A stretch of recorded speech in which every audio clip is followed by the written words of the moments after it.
If data is organized well, we can easily get information from it, and patterns are also easier to see if they're displayed in a helpful way. So in a table, of course, you have rows going horizontally and columns going vertically. To find the data that you're looking for, you just need to figure out the row and the column and then follow that row and column to where the data meets. So we're asking which country has a birth rate of 17.79. Well, birth rates, this is going to be this column. 17.79 is here, and this comes from Brazil. So the Brazil birth rate is 17.79. So which country? Brazil. Which country has the smallest birth rate? Well, if we're looking at the birth rates here and looking at the smallest one, this is the smallest one, 9.32. Of course, that comes from Bulgaria. Bulgaria has the smallest birth rate. And which country has the largest population? Well, population is this column here.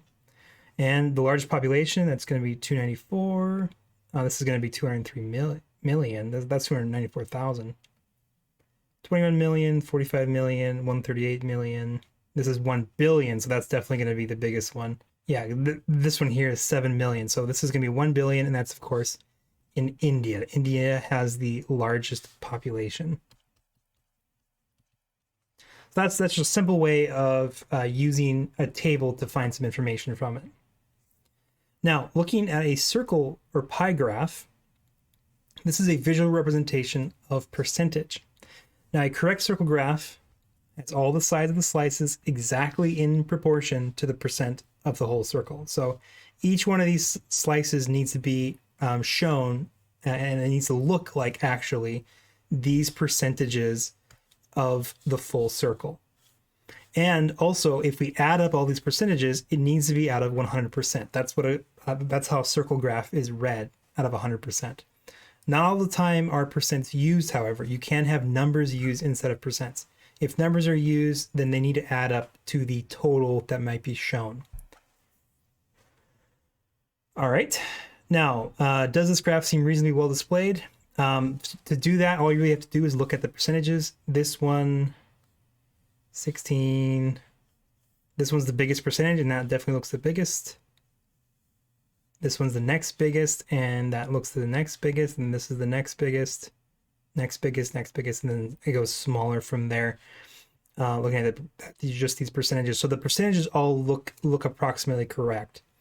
And to add up, to quickly check to make sure this is accurate, all we have to do is add up these things. And adding those up, I'm getting 100% shown. So I know this graph seems reasonably shown. It looks created correctly, and now I can look at this and actually interpret information from it. Okay, what percent was spent on healthcare? Healthcare is right here, and it says 8% was spent on healthcare. If $60,000 per year is the salary, how many dollars is spent on this category? That's going to be per year, since that's what we're looking at is per year. So percentage of income is 60,000. 8% of that is then spent on that. So all we have to do is do 60,000 times 0.08. We're asking the question, what is 8% of 60,000? So all we have to do is just multiply the percentage and the number. And I'm getting $4,800. So that's the portion that's spent on that's expected to be spent for the average American on healthcare for the year. What was the two biggest expenses combined? So biggest expenses are going to be housing and transportation. That looks to be, yep, 33.3 and 16.8. So 33.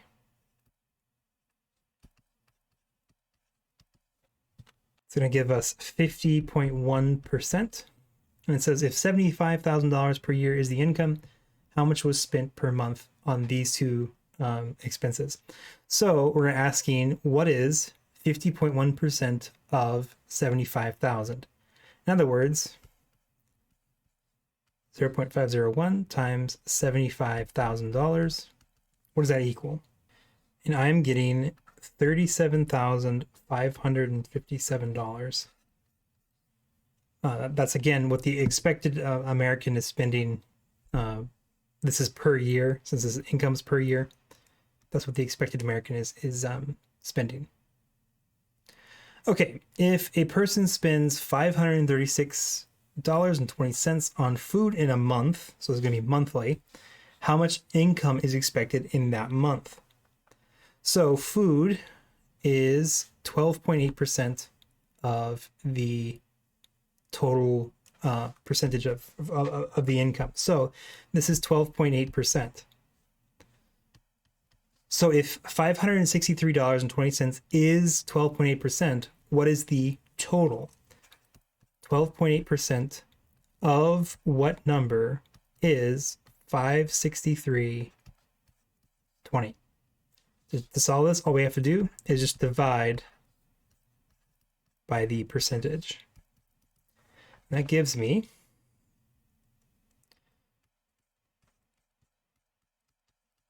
$4,400, and this is per month. So we can use this in a monthly.